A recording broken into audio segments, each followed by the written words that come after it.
բարեկամներ, հերթական ողջույն է Երկիր մեդիայի եթերից, այո, դուք դիտում եք Երկիր է շարքի հերթական թողարկումը կամ հերթական թողարկումների շարքը, պատումներ, փոքրիկ պատմություններ մեր հայոց գյուղերի մասին։ Այս անգամ մենք գտնվում ենք Արագածոտնի մարզում, Թալինի տարածաշրջանում, ու մեր այսօրվա այցելության վերջին գյուղը հռչակավոր Մաստարանն է։ Հռչակավոր եմ ասում, որովհետև Մաստարային բոլորն են ճանաչում, Մաստարագյուղի մասին շատերն են լսել, հատկապես ուղղակիորեն իմանալով, լսելով, տեսնելով այս եկեղեցին կամ այս եկեղեցու մասին պատմությունը։ Ասում են, հենց գյուղի անվանումն էլ այս եկեղեցու հետ է կապված։ Իբր Գրիգոր Լուսավորիչը Հովհաննես Մկրտչի մի մասում բերել է, թաղել է այստեղ, հետո եկեղեցի է կառուցել, դա պիտի որ լինի 4-րդ դարը։ Այո, այստեղ մերոնք հազարամյակներ շարունակ ապրել են, հազարամյակներ շարունակ մշակել այս հողը, հազարամյակներ շարունակ այստեղ զավակներ ունեցել, հարկ եղած դեպքում նաև զենք վերցել ու պահել իրենց երկիրը, իրենց գյուղը, իրենց հայրենիքը։ Իսկ Մաստարան ինձ համար թույլ տվեք ասել մի քիչ անձնական, նաև հարազատ գյուղ է, որովհետև այստեղ ծնվել է իմ մայրը։ Շատ տարիներ առաջ փոքր տարիքից սկսած ես եղել եմ այս գյուղում, վազվզել նաև այս փողոցներում, խաղացել այս բակում, ու այսօր Մաստարա այցելելով պիտի ինչ որ առումով պատմեմ նաև իմ գյուղի մասին, ուր ապրում են պինդ, ամուր, հրաշք մարդիկ։ Մաստարան միշտ էլ եղել է մեր ամենաշեն ու մեծ գյուղերից մեկը։ Իսկ ինչ վերաբերում է եկեղեցուն, նման եկեղեցիներ ուր որ կառուցվել են, ասում են Մաստարայատիպ եկեղեցի, այսինքն սա եկեղեցիների չափորոշիչ է։ Մաստարեցիները սիրում են իրենց եկեղեցին, իսկ ամենից շատ սիրում են իհարկե իրենց գյուղը ու իրենց մարդկանց։ Նաև նրանց, ովքեր արտագաղթել են Մաստարայից, դարձել են գաղթական, ու նաև երազում են այն օրը, որ բոլոր մաստարեցիները պիտի հավաքվեն ու շենացնեն Մաստարանն էլ, երկիրն էլ, հայրենիքն էլ։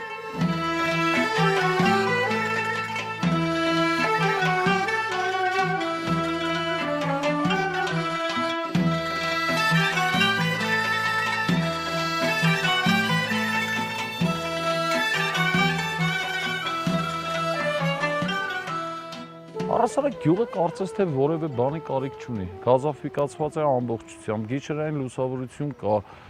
գյուղում ինչ ասեն, կա բնականաբար դպրոց, կա մանկապարտեզում ավելի քան 60 երեխա ու նույնիսկ մի 15 երեխա էլ պիտի այսօր այցելեն մանկապարտեզ, բայց մանկապարտեզում տեղ չկա։ Դպրոցում աշակերտների թիվը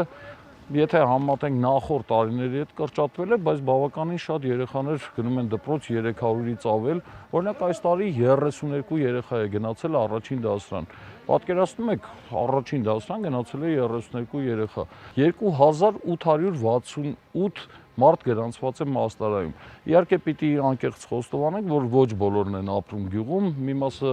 առհասարակ թողել են գյուղը, հեռացել առհասարակ երկրից, դարձել գաղթական, մի մասը գնում են արտագնա աշխատանքի, հետո բնականաբար ձմռանը վերադառնում գյուղ, ու ձմռանը մոտավորապես 2000 մարդ ամեն օր ապրում է, քնում, զարթնում է հենց Մաստարայում։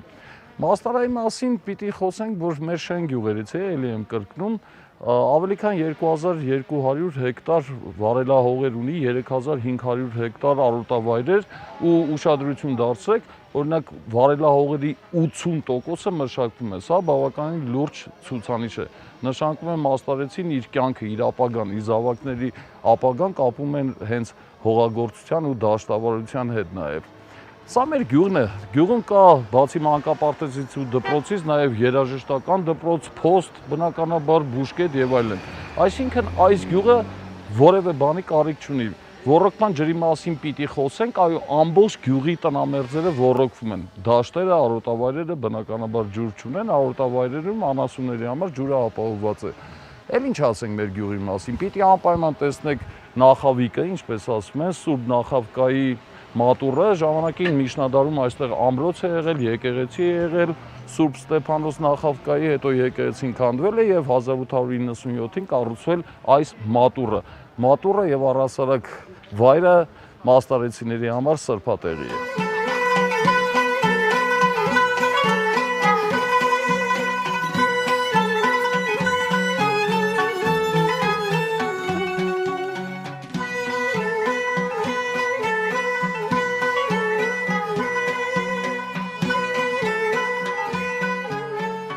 Ես եւ գյուղապետ Սարգիսը կամ Սակոն, ինչպես մտերմաբար նրան ասում են բոլորը, քայլում ենք Երևան Գյումրի մայրուղով, խճուղով, դեռևս հին մայրուղին անցնում էր գյուղի միջով, հետո երբ 70-ական թե 80-ական թվականներին այս 80-ական թվերին այս մայրուղին կառուցվեց, մի տեսակ գյուղի կողքով է անցնում, բայց դրանից շատ չտուժեց գյուղը։ Հիմա էլ ասենք, որ հյուսիս-հարավ ճանապարհն էլ լավ է, որ անցնում է հենց Մաստարայի կողքով, որովհետև ճանապարհը շատ կարևոր բան է։ Այո, հյուսիս-հարավ մայրուղին շատ կարևոր է մեր գյուղի համար։ Առաջի հերթին գյուղի աշխատուժ է աշխատում այս հյուսիս-հարավ ավտոճանապարհի վրա, մի 35-40 հոգի մարդ աշխատում է։ Հուսով ենք, որ 2019 թվականին Երևան-Գյումրի հատվածը, ինչպես ասում են, պիտի շահագործման հանձնվի,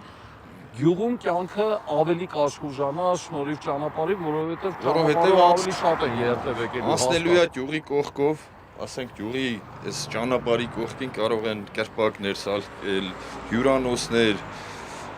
այսինքն աշխատատեղ կստեղծվի էլի լրացուցիչ։ Լավ, Սարգիս առաջարկում եմ նորից վերադառնանք գյուղ։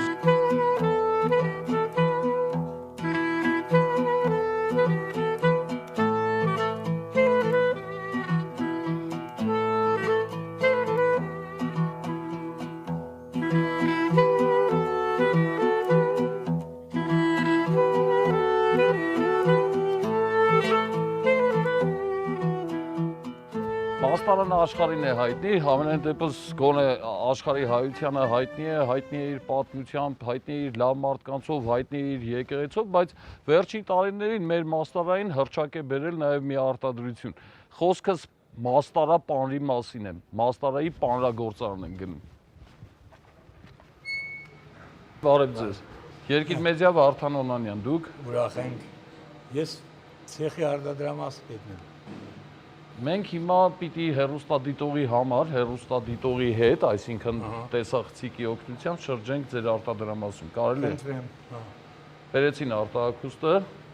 Սկսենք այստեղից։ Կատն ենք ստիպը ընդունում ենք, որը տեղափոխում է ցիֆերներով։ Մենք ունենք հատուկ պունկտեր, որտեղ հավաքում են արագացի լանջերից ենք կատը ստանում։ Այս ներտարաներն են, որտեղ մենք կատը պայստավորում ենք, հետո սկսում ենք աշխատել։ Խողովակների միջոցով գալիս է այսքան։ Այո, այս կողմ։ Հիմա տեսնում եմ մի քանի մարդ աշխատում է, առասարակ քանի մարդ է աշխատում։ Մենք ունենք հիմա առայժմ 15-ից 20 աշխատող։ Բոլոր մաստերեցի են։ Կան մաստարացի, կան դրսից էլ, Թալնից էլ ունենք աշխատողներ։ Այս պաներատեսակը, որը բոլորին հետաքրքրում է, որը կոչվում է ողջապանիր, մեծամասամբ կատարում է ձեռքով։ Ընտրեմ կրակոր պրոցեսին Հիմա աղջիկները կանայք խինկալի են փաթաթում այսպես ասած, այո, խինկալն են փաթաթում։ Սա էլ են թել պանիրներն են, չէ՞։ Թելի արտադրամաս։ Եթե չեմ սխալվում, ոչ միայն հայերը, հայաստանցի սպառողները գիտեն մաստարապանրի համը, նաև դրսերում։ Այո, մենք արտահանում ենք։ Չնայած այս թել սուլուգունի դեր չենք արտահանել, բայց աշխատում ենք դրա վրա։ Հեսա մենք Եդել ենք ուզում դուրս անենք։ Այնտեղ կա տեսականներ, բոլորի հետ կարանք ծանոթանանք։ Գնանք բոլորի հետ ծանոթանանք։ Պատրաստին արդեն կա փաթաթավորված։ Գնում ենք պատրաստի արտադրանքը տեսնելու։ Մինչև պատրաստին տեսնելը պիտի տեսնենք, թե պանիրը ինչպես է թել դառնում։ Սա թել չի, մի ահագին ճոպան է առայժմ։ Այս կամաս թել գտարը, այնտեղ պատրաստի պաներ են, այնտեղ ձևավորում ենք, բանտում ենք, հետո համապատասխան նրա սարքավորում մեջ հալեցնում ենք, դարձնում ենք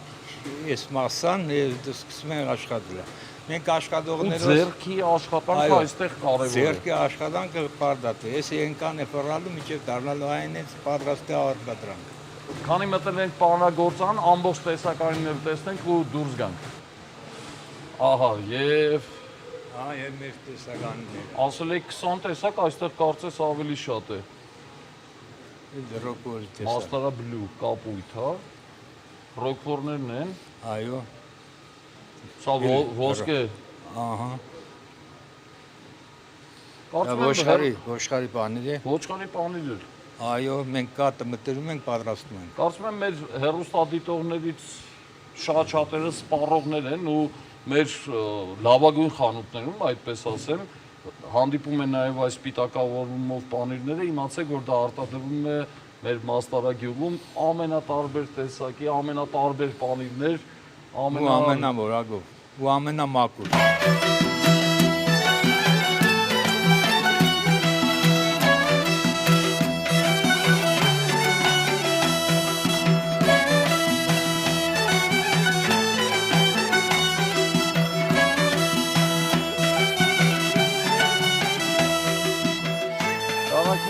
Մաստարագյուղում գյուղացին գյուղատնտեսությամբ է զբաղվում, իհարկե անասնապահությամբ էլ վիճակագրական տվյալ եմ հաղորդում 1280 խոշոր եղջերավոր անասուն կա Մաստարայում, բնական է մանրն էլ եթե հաշվում ենք, մանրն էլ 3000-ից ավել։ Բարև ձեզ, Սևակը չի եկել դեռ։ Սևակը հեսա կգա, Սևակը գիտեք ով է, Սևակը Մաստարայի լավագույն ֆերմերներից մեկն է, ով զարկ է տալիս հենց անասնապահությանը, առասարակ ասում են 10-ից 15 մեծ ու փոքր ֆերմեր կա, մեծ ու փոքր ասելով հասկանում ենք իհարկե պահվող անասունների գլխաքանակը։ Այստեղ բազմաթիվ հավեր տեսա, թռչուններ, նախիրը բնականաբար այս ժամին պիտի որ սարերում լինի, նույնը ոչխարի հոտը, ասում են Սևակն եկավ, բայց Սևակ չեմ տեսնում, բարև ձեզ։ Դուք ով եք։ Սևակի աղջիկ։ Սևակի աղջիկն է եկել Սևակի փոխարեն, անունդ։ Անուշիկ։ Իմ անունը Վարդան է։ Անուշիկ ֆերմայից տեղյակ ես։ Որոշ չափով։ Որոշ չափով։ Սևակն ուր է։ Գյուղում չէ, գյուղից դուրս է։ Գործերով։ Գործերով։ Շատ է աշխատում հայրիկը։ Շատ։ Մենակ է աշխատում, Չէ, օգնողներում օգնականերում է։ ձեր ընտանիքի անդամները։ Ընտանիքի անդամներից էլ գյուղից էլ աշխատողներ։ Աշխատողները կան։ Այո։ Իսկ կովեր շատ ունեք։ Մի 100 Չէ, 100 չեմ ասի։ 60-50 Իսկ Անուշիկը մեկ-մեկ գալիս է այս ֆերման։ Այսօր հատուկ եկաք թե պատահական։ պատահական եկա։ Իսկ Անուշիկն էլ է մեկ-մեկ գործանում թե չէ։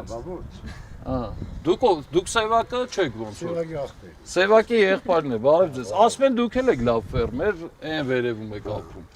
Աշխատում ենք, մեր քրտիկով ապրում ենք։ Բա ուրիշի քրտինքով դժվար ապրենք, չէ՞։ Սա քեզից իմ Վարդան ջան։ Ես ինչ օրս մինե ժողովուրդն չընկրաբրի, Հայաստանում չընկրաբրի, թողում է տմին Ռուսաստան կամ Եվրոպա, դուք չաշխատողն են ստեղից փախնում։ Այստեղ գրած հողել ցանիս, անասունել պայիս, որտեղ էլ ուզենաս Արարյան դաշտավարի մուտնել դες աշխատար կապրիս, որ չաշխատես կրավ, հասկացա։ Քրտինք թավիս ապրիս։ Մի կերպ բայց հասկացա։ Մենք շրջում ենք մեր գյուղերով, հանդիպում ենք մարդկանց հետ, պինդ ու ամուր մարդկանց հետ, գեղեցիկ մարդկանց հետ, ովքեր իրենց գեղեցկությամբ ու աշխատանքով երկիր են պահում ու երկիր շենացնում։